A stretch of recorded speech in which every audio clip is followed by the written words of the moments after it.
అండి. మా నాన్నగారు పెళ్ళయ్యాక రోజు కూలి పనికి వెళ్ళేవారండి. ఉదయం 4 గంటలకు లెగిసి టౌన్కి వెళ్ళేవారండి సైకిల్ మీద. అప్పుడు రోజువారీ కూలి 300, 200 ఇచ్చేవారండి. వాటితోనే మా నాన్నగారు, మా అమ్మగారు, మా నాన్నమ్మ, ఇంకా మా నాన్నగారికి ఒక చెల్లి ఉండేదండి. తర్వాత మా తాతగారు కూడా రోజు పనికి వెళ్ళేవారండి. కానీ మా తాతగారు రోజు డ్రింక్ చేయడం వల్ల డబ్బులు ఇంటికి ఇచ్చేవారు కాదండి. మొత్తం బాధ్యత మా నాన్నగారి మీదే పడిందండి. అలా కొన్ని రోజుల తర్వాత మా ముగ్గురు పిల్లలం పుట్టాక మా నాన్నగారు కొన్ని డిస్టర్బెన్స్ వల్ల మా అమ్మ, మా నాన్నగారు మమ్మల్ని తీసుకొని వేరే ఊరు వచ్చేసారండి. మా పక్క ఊరు అంటే మా అమ్మమ్మ వాళ్ళ ఊరు. అక్కడ మా నాన్నగారు ఆవులు కొనుక్కొని ఆవులు మేపుకుంటూ వాటికి వచ్చే పాలు నమ్ముకుంటూ అలా మమ్మల్ని పెంచారండి.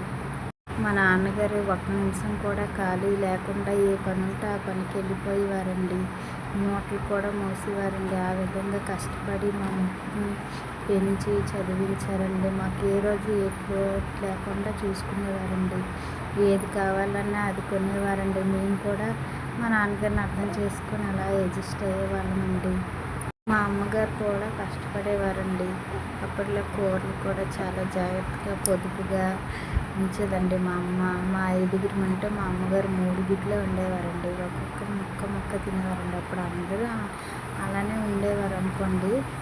ఆ విధంగా మమ్మల్ని చాలా కష్టపడి అలా చూసుకున్నారండి. మమ్మల్ని చదివించారండి.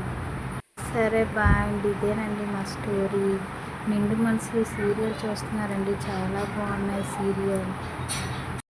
నిండు మనసులో సిద్ధు ప్రేరణ జోడి బాగుంటుంది కదండి. ప్రోమో చాలా బాగుందండి. సిద్ధు ప్రేరణ ప్రతి విషయంలోనే సపోర్ట్ చేస్తాడండి. కోపంగా ఉంటాడు కానీ చాలా బాగున్నాయి సీరియల్ అండి. బాయ్ అండి. చూడండి తప్ప